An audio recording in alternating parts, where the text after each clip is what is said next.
don't get overwhelmed. Like, even small efforts can have a really big impact.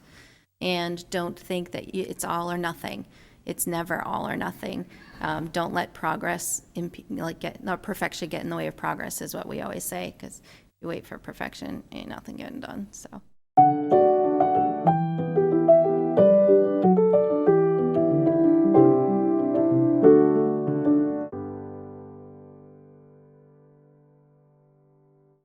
Glad you could come tonight. So our ecosystem in your backyard, an Earth Day panel event, and here are our presenters, and I'm just going to read their little bios. So back in 2009, in an effort to become healthier, Mari Creatini Bell was introduced to gardening and eventually to permaculture, a process of designing and growing like an ecosystem. In 2016, she received her Permaculture Design Certificate, PDC, and in 2017, her Advanced PDC. Mari joined the nonprofit Board of Norwell Farms in 2016 and has been involved with many of the educational programs and volunteer opportunities since. Mari is a resident of Norwell and mother of 2 toddlers and works as a Preconstruction Manager at the commercial construction in the commercial construction industry. And next there's Todd Breitenstein, aka the Grateful Gardener, has dedicated his life to gardening, drawing inspiration from his early experiences in his family's garden. With a diverse background in ecology, conservation, and permaculture, Todd is an organic land care professional with a passion for native plants and natural gardens. His profound connection to the earth is evident in his work and teachings, which aim to inspire others to embrace sustainable gardening practices. Okay. Kristen Nicholson is co-owner of Blue Stem Natives, along with her partner, Brett Drews. Kristen discovered her passion for native plants as a member of the Wild Ones South Shore MA, and has dedicated her studies and career to teaching others about the incredible benefit of using native plants in the landscape. Blue Stem Natives is located in Norwell, Massachusetts, and is quickly expanding their offerings of locally native plants designed to accommodate all from the homeowner to the landscape or to the town municipalities. So, Will Saunders is the conservation agent for the town of Norwell, overseeing the permitting of the Wetland Protection Act and the town of Norwell wetland and the stormwater bylaws, along with managing approximately 2,000 acres of town land. Along with managing approximately 2,000 acres of town land. He graduated from the University of Maine with a BS in ecology and environmental science, and SUNY ESF with a master's in forest and natural resource management.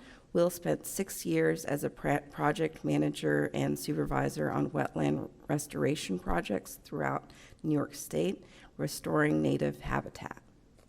And so they're each going to come up and do like about a 15-minute presentation with a little bit of questioning after each one, but then we'll have a little bit more time at the very end to do even more questioning. Hopefully, we'll see. So our theme tonight, the ecosystem and our backyard. I'm gonna talk about how to garden in Norwell, in a forest, while having a busy family life. So just do a quick introductions, talk about permaculture design, and then we'll get right into some of the garden techniques that I use at home. So I'm here on behalf of Norwell Farms. If you're not familiar, we're a local nonprofit. We've been around for over 10 years. Our aim is to reconnect our Norwell community with our agricultural roots. We host a variety of programs and events. Most recently, we had a movie night. Currently ongoing is our seedling sale fundraiser, which will help bring seedlings to the second graders over at Vinyl Elementary School. And then this summer we'll be bringing back our Norwell pop-ups. These are bringing our community together. They're held third Wednesdays of every month, starting in June through September. So before I formally introduce myself, I would like to ask here, real quick, you guys, do you live in Norwell? Raise your hand. Okay. Do you live? Are you a parent? Okay. Do you work? All right. Do you volunteer? Do you have hobbies? Okay. Well, my name is Creatini Bell. I also live in Laurel. I am a mom of 2 boys and a dog mom too. I work full-time. I'm a Preconstruction Manager. I volunteer with Norwell Farms. I continue playing competitively, and I run even a league in the summer for competitive field hockey. I recently made the U.S. team for the Masters, and I am passionate about gardening. Are you exhausted yet? My point with all of this is that I'm very busy. So when I have to dedicate how I think about gardening, I really have to be strategic. To do that, I use permaculture. So gardening is my connection with my nature and my community, my people right here. You guys are all the same. So what is permaculture, right? You probably may or may not have heard this term. Permaculture is a design method, set of skills creating resilient human habitats and healthy ecosystems. It is modeled on natural patterns and addresses food, production, shelter, energy, water, community, culture, and health. It originally came from the 2 words, the plant word permanent and agriculture. Today it has a broader definition, meaning more permanent culture. The permaculture design has 12 different guiding design principles, and there are 3 ethics. I won't go into it in detail, but in a nutshell, when we have a goal that we're trying to achieve, we will apply one of those 12 different guiding design principles, staying within our care of people, care of earth, fair share. And then something that I like to add, which is the real world. We are busy, so when we have to think about how we might approach a garden technique, which is basically how, from the goals, we figure out our design principles and then we come up with a garden technique, we also have to apply the real stuff. Like, I have so much energy, so much time, and a budget to think about. So garden techniques for a busy Norwellian, right? My goals when I garden, really, it's I want a garden that requires less time and money and energy to maintain once it's established. I want it to be engaging, bountiful, and playful with the kids. I want my garden to be regenerative, self-fertile, self-maintaining. Okay, that's all I'll ask, but all permaculture doable. Okay, this is my home, guys. We're surrounded by forest. One of the guiding principles is one of my favorites is observe and interact. So here we got my house. This is actually taken in the winters. It doesn't necessarily convey the idea that we live in shadow most of the time. So when we think about a forest, we also have to think about limited sun. So when we think about where I might place my garden production, my vegetables that require so many hours, I have to be specific about where that is placed. Forest means wildlife and something we have to manage. We've created a fence for perimeter, for example, to help deter things like that. And then one thing that's in this picture not necessarily easily seen, but we're on a slope. So one of the things when it rains, we have to manage for erosion and control that way. Otherwise, all nutrients can get washed out. All of these things could be a problem, but they're also opportunities. So one of my favorite ways to approach water management is to let nature, the free energy that's out there, really take care of it for itself. So one of the best techniques that I use are swales.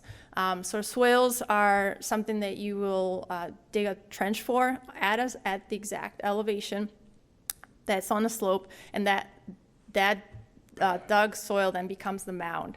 So as the rain comes down, it goes down the slope, it gets caught in that trench, and the water then slowly absorbs into the soil, and then whatever we want to plant is on the mound side of it, so the roots can access that on a slow, kind of slowly, okay? So using landscape to self-irrigate. Here's an example of our home. These were taken before we started putting any plants. These were actually machine dug, but we have some that are we've manually dug by hand.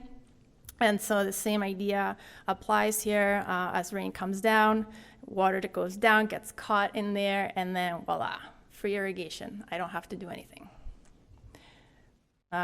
So circling back to some of the permaculture design principles, I didn't go through them, but there's 12 of them. Catch and store energy, obtain a yield.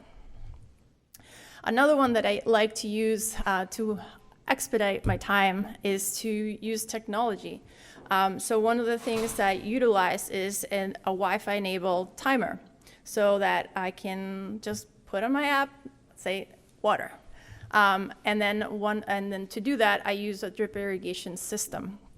So all of this gets automated. Now, I'm on a private well, but that said, it is a drip irrigation system, so it's not a sprinkler thing. I'm not losing water through evaporation or anything like that. It's targeted right to the roots, and it works really well.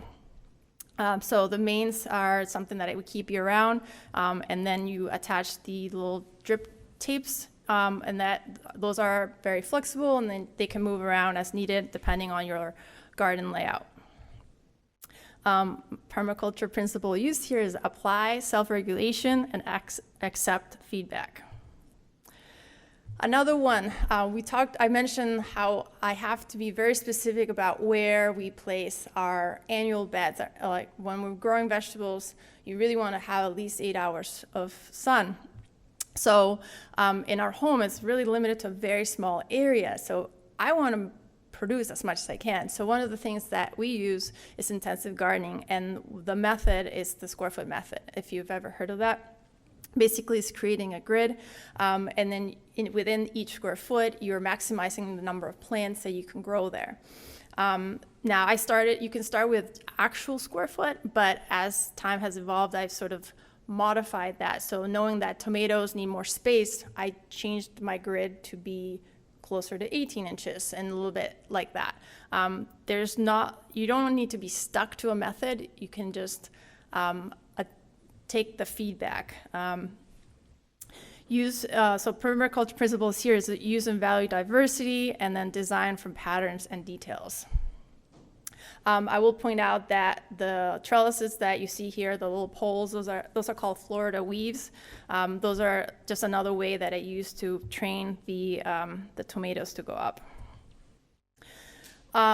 Okay, another one that's awesome is to minimize my weeding, right? I use a lot of mulch, and I love to use this heat-treated straw mulch. So heat-treated meaning it's been cooked, so you don't get the unwanted seeds. And then you have thick layers that you put around, and it helps not only suppress any weeds, but also keeps the soil moist. On the left side is sort of the raised beds area, and on the right side is kind of like post that trench condition that I mentioned earlier, the swales. This is, again, still before plants. Permaculture principle here, use small and slow solutions.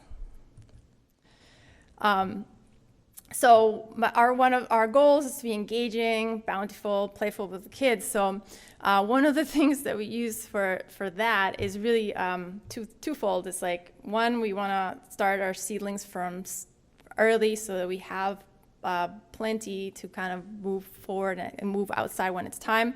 But on the left side, this picture was literally taken 2 weeks ago, is our dining room at the moment.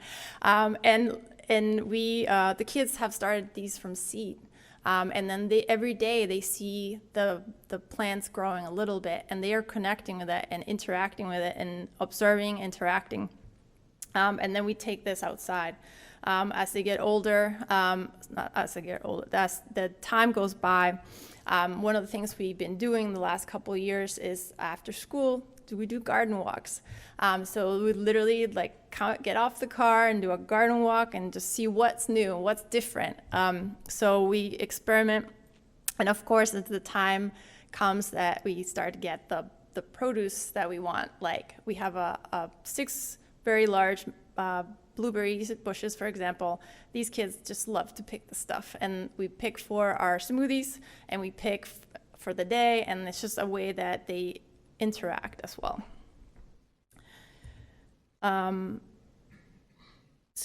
Principle here, integrate rather than segregate. So there are many other techniques that I use in my own garden, but I just wanted to kind of point out, this is what we started when we moved here 9 years ago, okay? This is it, nothing. And through the years, it's been obviously a slow and a slow process, really. But every day, the idea is that you don't get overwhelmed by the fact that we have all this done. It really took every year just a little bit to do. So 4 years later, we added the fence, we added brick walkways and a lot more plants. We experiment. You kind of see on the right side a bunch of rugosas that ended up getting out of there because they started suckering everywhere. So every year you kind of see what works. And this is today. Permaculture principle here: use small and slow solutions. That's it. So I'll leave you with some raspberries, hazelnuts, and echinaceas. Thank you.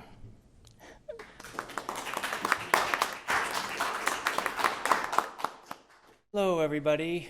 My name is Todd Breitenstein, affectionately known by many as the Grateful Gardener. I went around to sit over there so I could see, because I wanted to see Mari's presentation. I'm always learning. It's one of the most important things in my life and in gardening is to always be learning, always try and learn something new, and just to see how... Slideshow, the beginning. Where is it? At the very top. This one. Oh, yeah. Boy. Touch. Is it touchscreen? Wow, that's cool. Again, learning. So actually, I met Mari at what's called a PDC, which is a Permaculture Design course. And so we both took our PDCs together in 2016, I think. That's where Mari and I met, and that was when I used to own a store called The Grateful Garden, hence The Grateful Gardener. But always grateful to have my hands in the soil gardening. And as Zoe said in the beginning, I've been gardening my whole entire life. My earliest childhood memories are actually in our family garden. And so I just wanted to see where Mari was, because I super appreciate her permaculture journey and seeing where she's going, and as well Kristen and our conservation agent I'm excited to hear from as well. So I'm probably going to sit back over there. I hope you guys don't think it's rude that I don't stay at the panel, but as I said, I always want to be learning. So today is we're celebrating Earth Day, right? And I created this presentation with climate change in mind. For whatever reason, I associate climate change with Earth Day. And so part of my presentation is kind of like climate change was in my head. But what I realized is that it's a celebration, right? Earth Day is a celebration. It's to raise awareness about our connection to the earth, as well as to create a sense of environmental stewardship, right? We want to be good caregivers of the earth. And so part of what you're going to see tonight is, whoa, lawn care, bad, not good for the planet, but at the same time, I'm going to try and inspire us to realize that there is benefits, and it is a blessing in a lot of ways, the joy that we get out of having lawns. So I stole some of these slides from one of my presentations I call Goodbye Lawn. So if having a lawn were only this easy, right? It's green, lush, verdant, and all you got to do is mow it, right? That would be so good. It would make us all so happy, right? We could play croquet, we could run through the sprinkler, all these beautiful things that we get to experience on the lawn, right? Or maybe it would be this easy. We could just have beautiful meadows of wildflowers, right? Unfortunately, that's not really how it works, right? We have insect damage, we have droughts, we have scorched earth from too much sun, poor nutrients, compaction, all these things that happen to damage our lawns. Like, oh wow, where did it go? Can you see that? No, you can't. Okay. Wow, right? So that's okay. So actually, that's really great. This slide is a wash in water. 9 billion gallons of water gets poured onto lawns in the United States annually. It's my fault. It's okay. Don't worry about it. It's all good. So really, I just said it. It's a wash in water. Lawns are a wash in water. If you're going to think about a single issue that we would have with lawns, it's the watering of them. It's very wasteful to be watering a lawn. In a Earth Day type of event, it would be wise to suggest that we conserve water, and in conserving water by pouring it onto a hot, sunny place is really not conservation, right? So that leaves me with a conundrum. What am I going to do? Because I have in one yard up to 1 million blades of grass. 1 million blades of grass in one lawn, right? So how am I supposed to maintain that, right? And where does that lead me? And unfortunately, it leads me to the application of a lot of water, a lot of fertilizer, a lot of pesticides, and a lot of herbicides.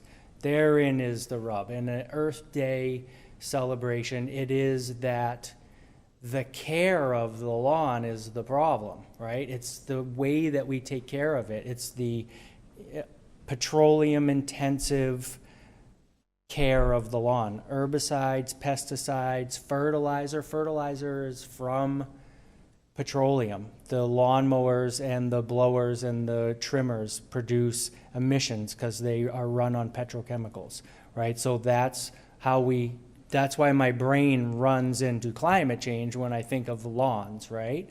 And so now I'm like, what am I supposed to do?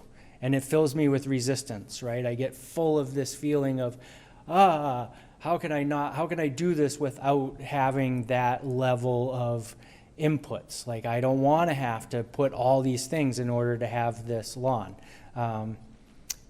There is many benefits, though, because the lawn is low maintenance in a lot of ways. When you think about the amount of area that it is, it's actually low maintenance compared to a bunch of raised garden beds or flower beds. There's a lot more time that goes into weeding those and taking them, unless you're good like Mari and use lots of mulch and you have cool principles, but not all of us have that level of understanding of how to care for a garden bed, right? But I just think to myself, if my whole entire yard was all garden beds, it would take as much time, if not more, than just to mow over it real quick, right? So there's a lot that goes into this, right? I might think that I'm supposed to talk for an hour. But we get, in Massachusetts, 21,000 people are caring for lawns. That's a benefit. Lots of jobs are created by lawn care, right? That's a win. Just think about all the people making lawnmowers, all the people in the actual fertilizer and chemical industry that are making products for our lawn. So, I mean, in my mind, that's not a terrible thing, right? 200,000 years, the oldest grass that we know of. It's one of the oldest plants in existence. So this is where now I'm starting to think, gratitude, like Earth Day, like this is a celebration. This plant's day in the sun is incredible, right? Grass is all over, right? What a flourishing for that plant, right? Like, and talk about successful evolution. The grass plant is like really rocking it. Like it's totally like, so if I'm celebrating the success of Earth, like the grass plant is really, really doing well. Like it's thriving. So just letting nature take its course. This is my prescription. So this is like, what do? I got this lawn. I am going to stop mowing it, and I'm just going to let it take its course, right? I'm just going to let the grass grow. Beautiful, wonderful. It was a lot of work to mow it, right? So again, back to the resistance, like, what am I going to do? This is beautiful. I actually gathered a resource, though. I found that I could keep the straw from the grass and use it for bedding. I actually used it for mulch around my tomatoes. Tomatoes love grass clippings. If you're getting into growing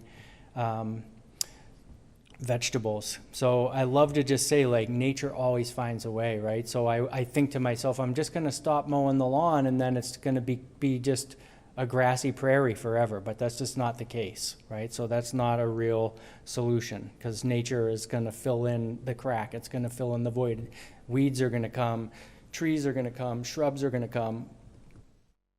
So like my mock meadow is going to become a forest, right? That's what the forest wants to do. That's what nature wants to do, is fill in the lawn and turn it back into a forest, right? So I have to keep doing something if I want to maintain it that way, right? So I'm going to just tell you how to take care of your lawn. This is my prescription for your lawn. I have a couple of ideas after this, but mow high. And I don't mean like high, I mean mow it high, right? And mow it more frequently, right? And I know that's funny. When I read it, I was like, oh, that might come across wrong. Mow more, like, so mowing it at a higher height, but mowing it more frequently, right, is actually great for the lawn, as opposed to mowing it down short and once every 2 or 3 weeks. It's actually better to mow it with a very sharp blade and a mulching blade, and leave those grass clippings there, because they're going to feed your soil. And then biology, and all gardening, everything that we know now, that it's all about the biology. The fungi and the bacteria that are in the soil do everything with the plants. They work together and they work everything out. Just like in nature, there's never anybody with a fertilizer, with a pesticide or an herbicide. There's always balance, and everybody works together for the benefit of everyone. Talk about Earth Day, right? Everybody working for the benefit of everyone, the earth, everybody working together to make the earth a healthier place. Diversity. The more different types of grass you have, the more different types of plants you have in your lawn, the more successful your lawn is going to be. Kind of like the forest, maximum diversity, right? This is huge. Switch the direction that you mow every time. If you keep going in the same direction, you create ruts, it lays it down. If you mow it diagonals, back and forth, and S-curves, like, have fun mowing it, and then the lawn will be more successful because it'll actually stand up better. And your grass does get stressed, so don't aggravate it. What I mean by that is, don't mow it at the height of the heat, the hottest part of the day. Don't mow it when it's really wet. Like, mow it earlier in the morning when it's dried. Thatching actually steals from your lawn. The only reason you should ever have thatch in your lawn is because your lawn is dead, or the soil is dead. Better yet, the soil is dead because the biology is going to break down that grass clipping really quickly, right? So the answer to that is to top dress it annually with compost. Compost brings biology. The biology will break down that the thatch, and then aerating. The number one key to a successful lawn is to aerate it every fall, right? Whether you just use a pitchfork and get out there and rock that around, or aerating it, right? And then top dressing it and adding new seed, right? That's the way to have an actual successful lawn. And this is all organic. You don't need to have any herbicides or pesticides or fertilizers this way, because it's diverse, because you're feeding it nutrients and biology. And if you are going to seed, it's always in the fall, right? No aerating in the spring, always in the fall, right? Because the weather is cooler if you do it in the spring. All the weed seeds that you don't want potentially are in the seed bed in the soil, and you stir them up and you give them all summer to grow. So I like to go with the Freedom Lawn, right? So anything that is growing under the height of my lawnmower is free to grow there, hence the Freedom Lawn.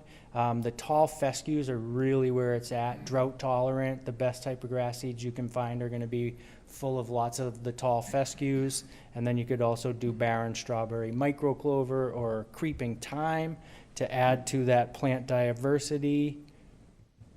And I think that's it for me. Yes, Freedom Lawn. 15 minutes, did I do it? All right. I'm going to talk quite quickly because I have quite a bit to go through. I find it really hard to condense into 15 minutes. But basically, I want to talk about how we can build a garden that can support both our own enjoyment as well as wildlife. A little bit about us, Blue Stem Natives. We are a women-owned native plant nursery right here in Norwell. We're going into our 4th season, opening May 4th, so please come down and visit us. We're focused on increasing education around native plants and accessibility. That's our main driving factor. We love to do it. I love to talk, and especially love to talk about plants and bugs. That's my favorite part. So today I want to talk about really tangible ways to build a garden that does support wildlife, as well as recognizing that it doesn't have to all be, it's not one, it's all one or all and everything. So we can support wildlife and we can support our own enjoyment of the yards. It doesn't have to be one or the other. So a little bit about native plants. There are many definitions of native plants, and it can vary depending on who you're talking to, but it is a very broad definition is native plants have existed in a particular region for millennia, like essentially before human intervention, before European colonization, is the very broad way to discuss it. And the important part about them is the relationships that they have created over all of those like millennia, thousands of years with the wildlife in a particular area. That's a very important aspect to pay attention to. So when we talk about regions, we don't really think about growing zones. The USDA growing zone, it doesn't really factor into native plants. What we pay attention to are ecoregions. So ecoregions take into account the soil, the hydrology, the wildlife, the weather conditions, and just things that have happened over so long. They don't change very often. Like, it's not going to change in our lifetime, really. So when we look at what plants belong in a particular place, we're going to look at that kind of, it's hard to see on here, but that brighter green down the bottom there. So we're in the northeastern coastal range, or ecoregion 59 is the official diagnosis. So you can see it goes all the way up into lower Maine, all the way down. Ecoregion 59 actually goes down a little bit further through Connecticut as well. So plants in that region would all be considered native here. So it's actually quite a big space. You can even go down to Massachusetts ecoregions if you really want to get specific. So I live in Foxborough, so I'm in the northeast coastal plain, and Norwell is kind of like almost right in that corner bit there between the three. But you can see how if you were to take plants from the northeast coastal plain and compare them to what's in the southeast coast and islands, those would be different plants that would be considered native to that area. So why don't we consider grow zones? Grow zones, this is the old map because of course it just recently changed. This takes into account hardiness, so what temperature plants can survive at, so what can grow in an area. And you can see the bright green, the darker green, stretches from Massachusetts all the way down across the Great Plains and up into Washington State. So technically, plants in that zone are all the same. But there's a reason why you want to choose plants from an ecoregion and not the grow zone, because what is native in Washington is not native here. And the reason for that is because plants are considered host plants, is what we really want to look at.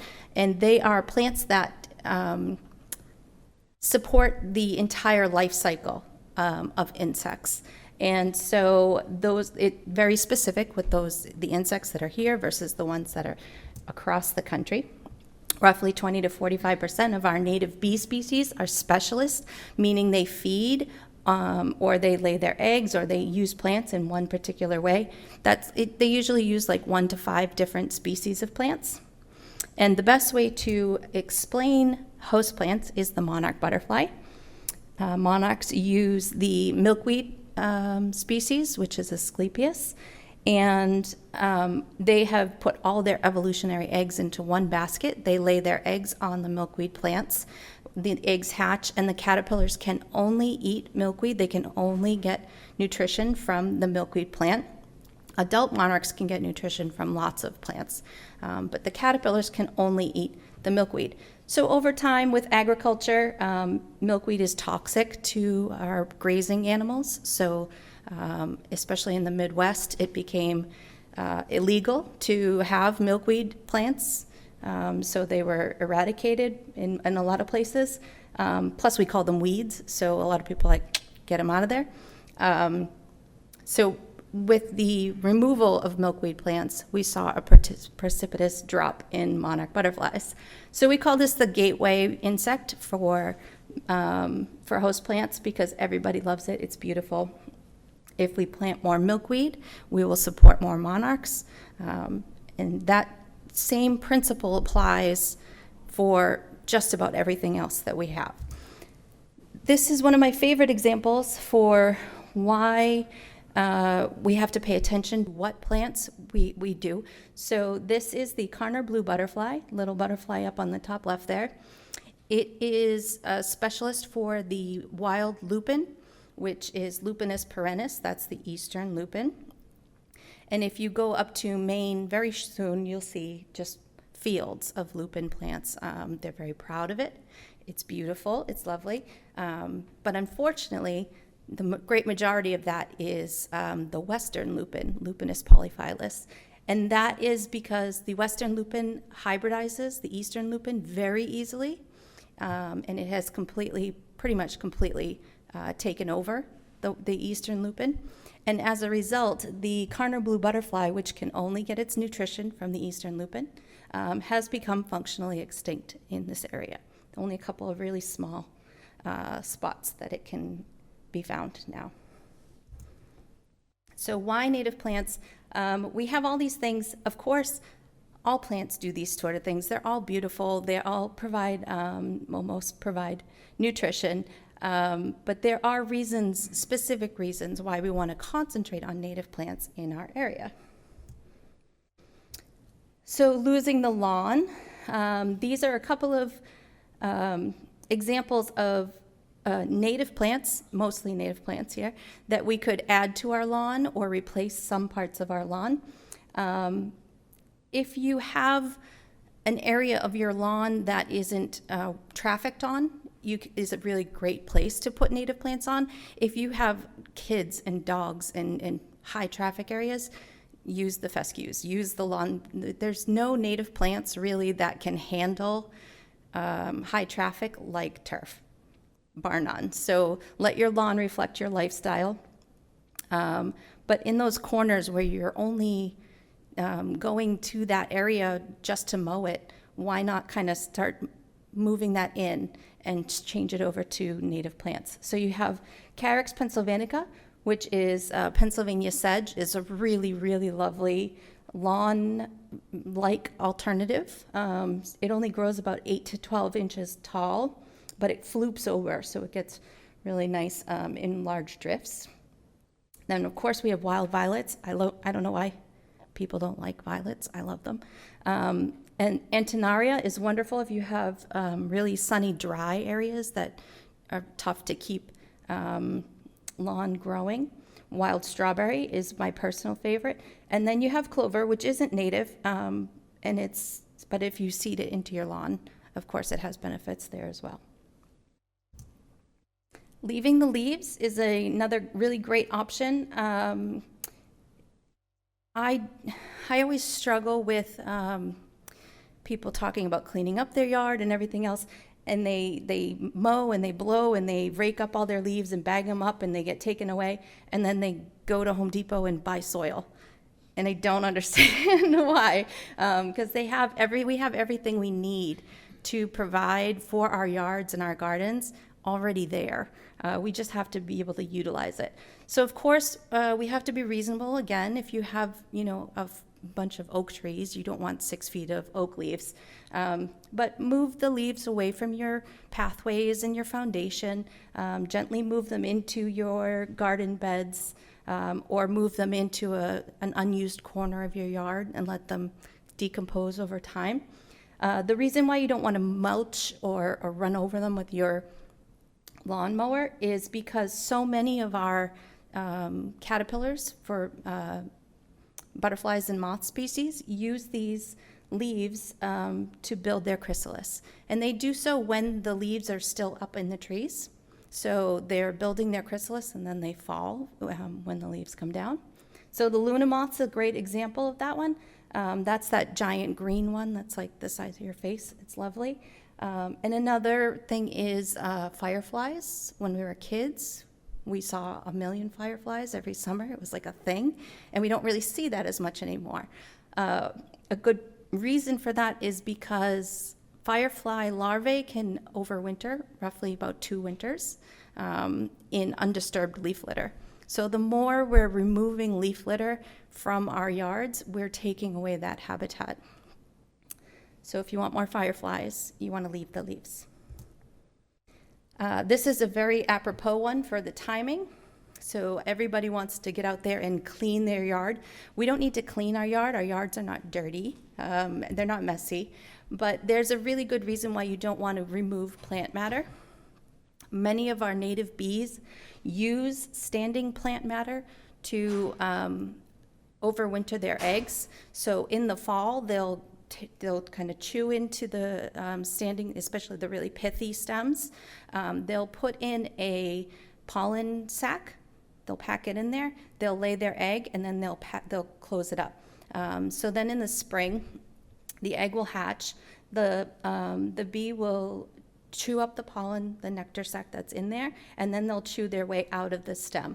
So by cleaning your yard and cutting those down, you are removing those nesting bees without knowing about it. So if you absolutely must trim things down, lots of people will say, wait until the 50-degree temperature. That is such an erroneous number. I'm not sure why people insist on saying 50 degrees. That has nothing to do with literally anything. People just like to have a number. So if you absolutely must clean things up, you really need to wait until 50 degrees night and day. It really has a lot more to do with soil temperature, but so that's late May anyway, so you get plenty of time. And also, if you have to trim things down, keep them roughly 18 to 20 inches off the ground. That tends to be where most of the bees will chew into they'll go a little lower. So if you keep those, like knee height or something, you're kind of stepping into it. Again, you can also trim things down and then just drop them in place. So you're kind of not removing them from the area as little as possible, but truly just leave them. Just leave them. It's okay, I promise. The longer you leave it, the less damage you're going to be doing to any of these bee species. And your new plants are going to grow up and cover them, and they'll fall over onto the ground and become organic matter anyway. So less work for you. Also, when you want to choose plants that span the seasons, a lot of people say the dandelions are a great example. They're early food for the bees. Very few of our native bee species actually will forage on dandelions. So we have a lot of plants that grow early in the spring called spring ephemerals, and these bees are specialists. We talked about specialists. So having those spring ephemerals is really what they're looking for. They may go to the dandelions if they're desperate, but that's not really what they're looking for. So when you're choosing plants, you want to choose plants that have bloom times from early spring, and then bloom times in the summer, and then all the way into the late fall. Not only is that going to give us beautiful gardens, because we'll have color all the time instead of just a riot in June, but you're really working to provide a lot of food and nutrition for a lot more insects. I'm going to get through it. And this is just a quick note about cultivars. This has been kind of hot topic on a lot of the gardening websites. Cultivars are cultivated varieties. It's what we're used to seeing in typical garden centers. They are not inherently evil, as some people might want to think. But in general, we want to try to avoid cultivars as much as possible, especially ones that have changed the physical characteristics of the plants when it comes to color or bloom style. And there's a very good reason for it. So if you have the common 9-bark, the straight species is on the left there. And then one of the popular cultivars, Diabolo, is on the right. That one has been changed. It's been cultivated for the leaf color to always be that beautiful burgundy year-round or during the growing season. And why that is an issue is typically we see that color in the fall when plants are going dormant. They're sending their nutrients down into their roots so their leaves are not, they're no longer nutritious. Insects see that and they recognize it because they're so much smarter than we are. They recognize that there's no longer nutrition in those leaves. So that plant has been rendered visually not useful for insects anymore. So it's just for our own benefit. Same with changing the blooms for different plants. So purple coneflower is the most cultivated species in North America. And so when we change the petals for these flowers, most of them are completely sterile, so they no longer have any nectar or pollen in them anyway. But the anything that may be in there is really deep down inside in between those petals. And so butterflies and bees and everything, they physically can't reach it. So those plants, if you're going to have those, just understand that those are just for your own enjoyment and they're not contributing to the ecosystem in any other way. So I have some options for some native plants that I really love in this area and why we don't want to, or what we could plant this instead of that to try and go through there. So this is a good example of why what we plant matters. So we talked about milkweed. Butterfly milkweed is one of our native milkweeds here. Tropical milkweed is a really popular one. It's beautiful. It has lots of different colors in it. It's very long lasting, but there's a really good reason why you do not want to plant this here. So monarchs have an exceptional migratory situation. I won't go into it. It's really impressive to look at it. But basically, they use plants along their migration journey to direct where they're going to go. Tropical milkweed belongs in Mexico. That's where it's native. So when monarchs see and smell and taste tropical milkweed, they think they're like in Mexico. It delays their migration pattern. So that is one aspect. It also harbors a bacteria because it's so long lasting that it causes damage to the caterpillars. So instead of planting that one, you can plant our beautiful butterfly milkweed. There's also a whole bunch of other milkweeds that you could put into the area, but that's one you want to pay attention to. Boxwood. Boxwood stinks like pee, so I don't know why people plant it. But I get it. It's evergreen, which is nice. But we do have evergreen shrubs as well, like inkberry, which is really lovely. It has tiny little flowers that totally filled with insects in the spring. And then it produces very small little berries that the birds really love too. So that's a wonderful replacement. Forsythia is a big one right now. I get it. It's beautiful. It's everywhere. So if a plant is everywhere, we might want to question why.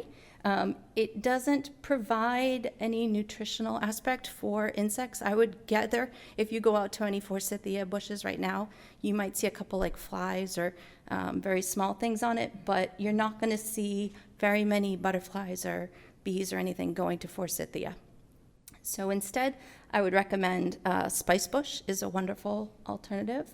Witch hazel, depending on which species you get, could bloom twice a year, spring and winter. So those are two awesome ones. The spice bush is also a host plant for the world's cutest caterpillar. So Rose of Sharon is my personal nemesis. I have a wall of Rose of Sharon in my yard. And if you say it doesn't spread, I say give it some time, and it will, I promise you. Eventually, it totally will. And again, you'll always see bees and hummingbirds. It's a lovely plant. It's beautiful, but super aggressive. Like it just takes over. So when you see a plant that is taking over an area, you have to ask yourself, what else should be growing there? Why is it taking over? What is it going to do? But we do have a native hibiscus, which is the Hibiscus mosquitoes. This is not technically a one-for-one swap because Rose of Sharon will grow literally anywhere, and rose mallow is a wetland plant, so it does require a bit more water. But the blooms are massive. They're absolutely gorgeous. So if you have an area that maybe gets a little bit more moisture, then our native hibiscus is what to choose. Butterfly bush. Butterfly bush is not invasive here. It's not a problem here yet. I would caution the yet. Down south and out west, massive issue. Like it is becoming a huge, huge, huge issue. It's very aggressive, obviously very attractive to pollinators. But again, it's taking over areas where we can have other plants that would support the entire life cycle. So insects may be getting nectar and pollen from this plant, but they're not laying their eggs. The caterpillars aren't eating these leaves. So it's not providing that wildlife benefit. Especially around here, we have a lot of this, the sweet pepper bush, the clethra. It's really lovely. If you go for a hike in like June, July, you'll smell it everywhere you go. It makes a really great hedge if you need some privacy or anything. That's a wonderful plant to choose. Honeysuckle, we have a few invasive honeysuckles. So there's bush honeysuckle and a vining honeysuckle. But we do have a native honeysuckle, which I think is way prettier. It is absolutely gorgeous. It takes a couple years to get established. But once it does, it flowers from like May to October. Just really long-lasting blooms. It is a vine, so it's on the more aggressive side, but not like eat your house aggressive, right? The only real downfall is it doesn't have the honeysuckle scent, which is a super bummer. But of course, hummingbirds really gravitate towards this, long-tongued bees, and that color, that long-lasting color is really lovely. Vinca is a popular, very popular ground cover. It's blooming right now, so it always catches the eye. Unfortunately, it's very aggressive, so of course it covers the ground, which is what we want ground covers to do. The problem really lies not in your little yard, but when it escapes into the woods. That's really when the damage happens, because those spring ephemerals that I talked about, Vinca completely obliterates them.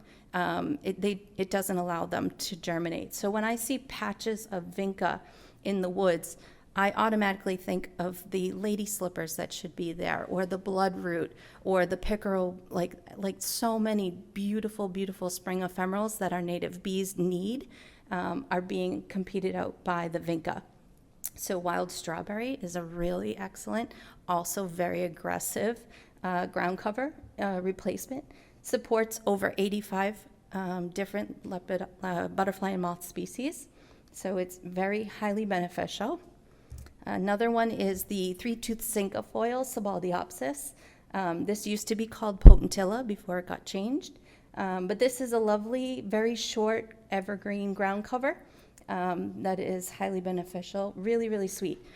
Rabbits absolutely love this. However, if you protect it, let it get established, they'll come, they'll eat it, and then it'll come right back. So really key just to protect it while it's getting established, the root systems, and then it can handle it. Wild ginger's a good one if you have a shady area. Burning bush, I'm almost done, yeah, sorry. Burning bush. This is another one problem where if you see it everywhere, you should ask why. The biggest issue with this one is the berries. Birds will eat the berries, but they're very high in sugar. They're not like our native plants that are higher in fats. So our migratory birds that need those fat stores to be able to make their trips, they're not getting them. They're gorging themselves on the sugar. High bush blueberry, low bush blueberry, any of our vaccinium plants would do really well, and you'll still get that gorgeous fall color. Okay, I have a ton more plants, but I could go all day. But you'll see the difference, right? So we have a lot of non-native plants that we have plants that either look like them or can fill that niche for us, but they're doing really well for supporting wildlife. Right? I won't go through all the million other plants that I can do. Hi, so for those who don't know me, I am your conservation agent for the town of Norwell. I will be talking about the fun invasive species today, the bad plants, the ones you want to get rid of. One thing I did want to mention though real quick for anyone familiar with the Hemingway Memorial Garden and Meadow, some of the stuff we talked about tonight is actually on display over there. Mari did help us with the planning, and a lot of the plants in the Memorial Garden came from Kristen and Bluestem Native, and some of the plants Kristen touched on are actually now taking effect in the meadow that was planted back in 2020. We actually had the butterfly weed started growing last year. I saw orange flowers out there. I was like, what's that? And went out and looked at it. So we have some good natives coming in out there. So background on myself, I am the conservation agent. I have been for the town since January of 2021. I do have experience in wetland restoration. I have been on some good sites and bad sites all around the state of New York, restoring the native wetlands after cleanup has been done on a toxic or unfortunately destroyed site.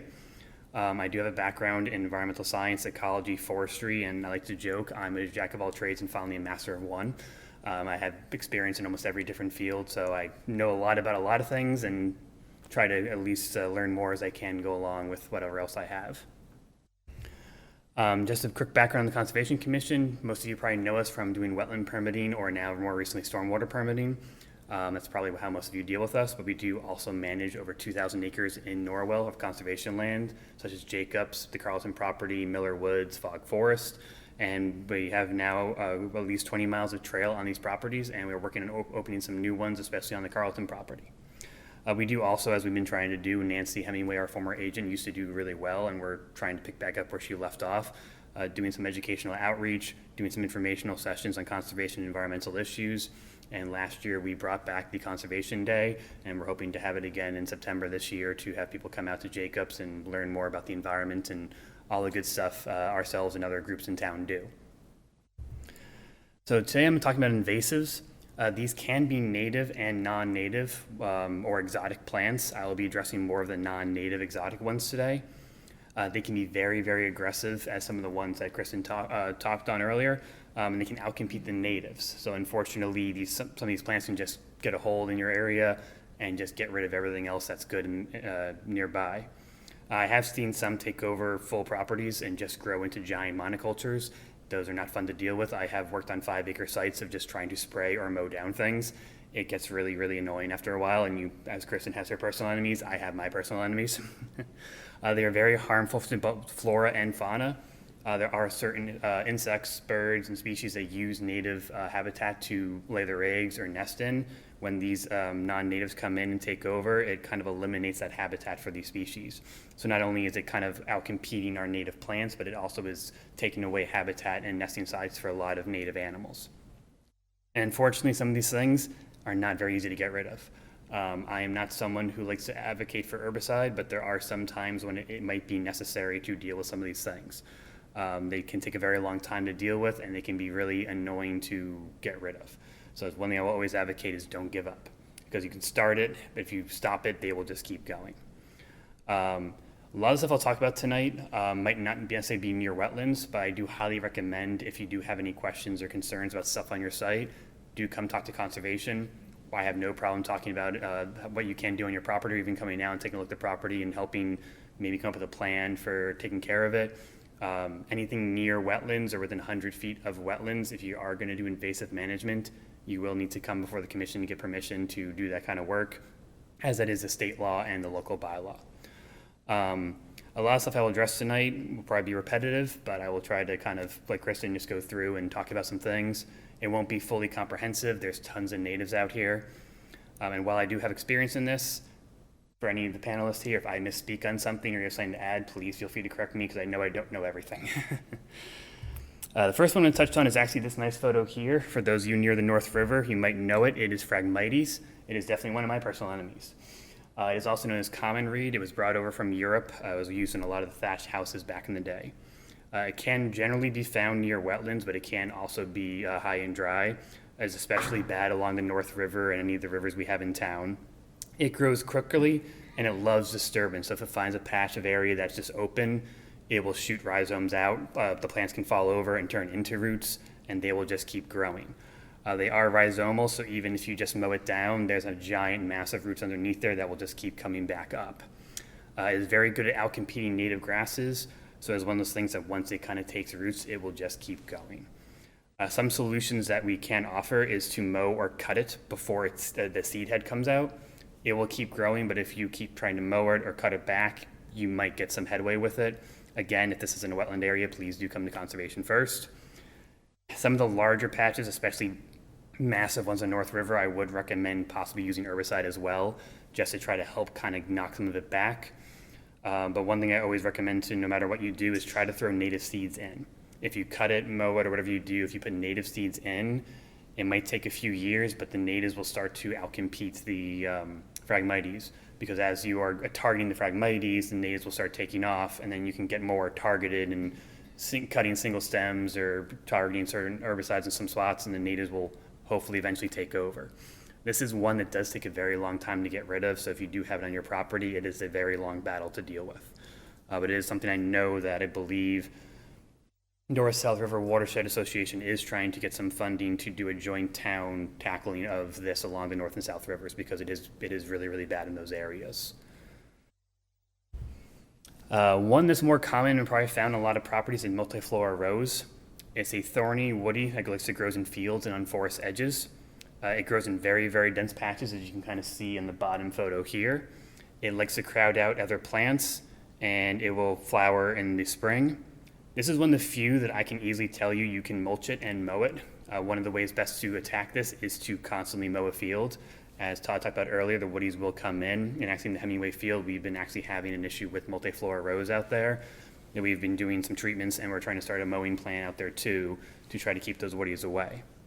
I have heard that if you mow it often, multiple times a year, constantly, it will definitely try to get rid of some of it. Again, these things are persistent and will come back, but the more that you mow it, the less likely it is to grow back up again, and the more the more nutrients it's using trying to establish itself, it basically just eventually kills itself, because you're constantly taking away its ability to maintain itself. The small ones can be hand pulled, but these do have thorns on them, so do be very, very careful if you try to hand pull them. And again, as I'll recommend with all of these, if you got a really, really bad patch, herbicide might be an option to use on these. Another one of my enemies is Japanese knotweed. I've had to deal with 5-acre site of this, and I will say that 5-acre site when I left had no knotweed on it, so it is possible to get rid of.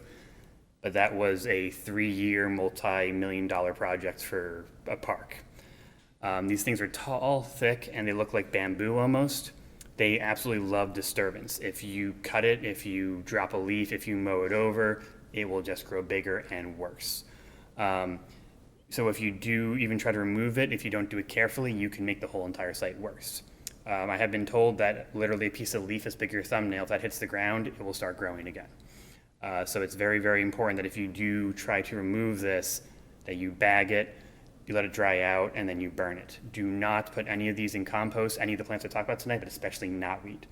This will just no matter what it has, it will find a way to keep growing. And it loves to take over. There's unfortunately sites that we have seen on our conservation land where some knotweed got in, and now we have a thick, middle of nowhere in the woods, just a thick thing of Japanese knotweed growing. So my recommendations for this one is this has to be very, very carefully removed if you do it. All materials should be picked up and bagged. Let it dry out either in the bag, or you can do on the black tarp over the small ones to just let it not get any sunlight. Definitely burn it. Do not put any of this in the trash. Do not put any of this in compost. Do not pile this in your forest somewhere. It needs to be completely taken care of. This is one of the ones that I do usually highly recommend herbicide for because it is extremely persistent. You can do a foliar spray in the leaves, or you can even do a stem injection if you get even more technical on it. This is definitely one where it's multi-year effort. It definitely takes a minute to get rid of, but it's definitely one of the ones that if you start going after it, keep going because it will be worth it in the end once you get rid of it. It's just one of those ones that is really, really bad out here and is getting worse quickly. And we did unfortunately discover that there had been some ending up in the highway yards, there's been some ending up in compost bins, and it's just unfortunately making things worse in town because it spreads very, very easily. So I highly, highly recommend if you see this, talk to a professional, talk to conservation, ask questions, because it's the only way to get rid of it is to be very careful with it. More common one too is garlic mustard. It's small and it tends to bloom in the second year. So the bottom photo is like kind of starting to bloom. Its seeds invade fields and woodlands. It does displace a lot of natural native vegetation, and it can change the soil conditions to prevent other things from growing around it. This one is kind of easy to hand pull, but you got to do it early before it flowers. You can mow it if you have a bigger patch of it, but same thing, make sure you do it before it flowers. Herbicides obviously can work, and this is definitely one that you have to kind of be very mindful of hand picking every spring and just making sure it doesn't come back again. And with all these other stuff too, if you put native seeds down, native plants down, hopefully they can start to outcompete these ones that are becoming invasive. Oriental or Asiatic bittersweet. This is a woody vine that you probably have seen around town too in some of the fields. It likes to climb trees. It's very distinct because its fruits are yellow-orange capsule-like, and the berry is red inside. It will invade fields, forests, and the edges of forests, and it can create dense mats smothering out everything. And also, as you can kind of see in the top picture, grow around trees and basically strangle them out. These, if you get the young vine, you can hand pull them. If it's a kind of a lower matted area, you can mow it in the fields. Same thing as kind of knotweed, small pieces can regenerate, so you got to be careful on how you remove it, or if you're going to keep mowing it, just constantly keep mowing, and same thing, try to get some native seeds in there. If you have a bigger vine on a tree, wait till the tree leaves fall off and cut the vines when you can actually see what's the tree and what's not the tree. And same thing as always, herbicides can work. Something like this, a triclopyr base one would be better because it does work on woodies, but you got to be very careful because if you try to spray the tree, you will kill the tree too. There are many, many other ones, and again, I could go on all night on some of these, but some other common ones in the area are autumn olive, both the common and glossy buckthorn, purple loosestrife, especially near wetlands, mile-a-minute vine, and kudzu. This is obviously not a complete list. One of the things I do caution people, especially when doing landscaping, is some natives themselves can be aggressive, and always check before you buy, because with some landscape stuff, while they might not be on the invasive species list, they can be aggressive. I have heard of a Chinese grass, I can't remember the name of it at the moment. It is invasive in every other New England state, but Massachusetts hasn't listed it as invasive yet. It is sold in some landscaping places, and it's known to jump and clump in wetlands. So I've highly told people who've asked me about this plant to not buy it because it could become bad. So it's always good to check what you're buying to make sure, even though not all non-native plants are bad, some of them can spread to wetlands and fields and start taking over when they get out of your landscape beds. Mass Audubon is a great website. Most of this information came from there. The flyers are at the back of the room, and you also might have seen in your water bills in the last month, and there'll be a new one coming out this month. Their website has a lot of great information on all the different invasives found in Massachusetts and how to take care of them. And then Massachusetts also has a prohibited plant list, which is very easy to find what plants are not allowed to be sold here, and you can kind of help identify if they might have ended up on your yard through being previously planted or accidentally getting in before. So obviously some tips with this is do not compost any of these because a lot of these can regenerate from that. We do highly, highly recommend buying native plants. When we do projects on within the 100-foot buffer. Conservation always recommends native plants only inside the 50-foot buffer in the wetlands, and we kind of don't mind some non-natives in the 100, but we tend to try to make sure they're not any kind of the aggressive ones or ones that could get out of control. We do recommend, obviously, your landscaping. Not all of it's native, so just keep an eye on it because it can get away from you sometimes. Always recommend check with conservation. I like talking. I don't mind helping people out at all. So if you come by the office and have any questions, even if you accidentally did something and are afraid, you're not going to be in trouble. We like to help work with people. We like to help people out. So always willing to come out and take a look at your site. Always willing to come have a conversation in the office. So one of our biggest things we try to do is we're not the police here to stop you from doing things. We want to help you get what you're getting done, but make sure it's done in the right way that protects the wetland and the ecosystem. So if you're doing any of these projects or moving invasive, definitely manage them carefully because, as I said, these things can go sideways quickly, especially if you give up halfway through. And I do not recommend giving up because these things are very, very long-term projects. I was in control of a Onondaga Lake project in Syracuse where we had to eradicate literally hundreds of acres of Phragmites and knotweed, and we did. And we did native plantings there as well. And last I checked, the native plants were still doing great, and there was not really any invasives anywhere along the lakeshore. So it's obviously that's a commercial style project, but these can be done on smaller, tinier home projects too if you put the time and effort into it. Don't get overwhelmed. Like, even small efforts can have a really big impact. And don't think that it's all or nothing. It's never all or nothing. Don't let perfection get in the way of progress is what we always say, because you wait for perfection, ain't nothing getting done. So, And even just doing like small sections, like you don't have to take away your whole lawn or replant the whole entire forest. If you can even just do small pockets here and there, the natives can spread. It's what conservation's been doing with our bigger properties. We can't go and manage all, 100 acres of a swamp area. We try to do the areas we can get to and hope that that will slowly help improve the forest as we go along and keep trying to do those small progressions throughout the forest. But if you can even do a small spot on your property and slowly do it over the years, it still makes a big difference. I would just add, just to make sure you have fun through this, a lot of it can be really discouraging and, overwhelming. And I think there's something to connect with nature that is really awesome and wholesome. And so if you, just a little bit at a time, but enjoy the journey.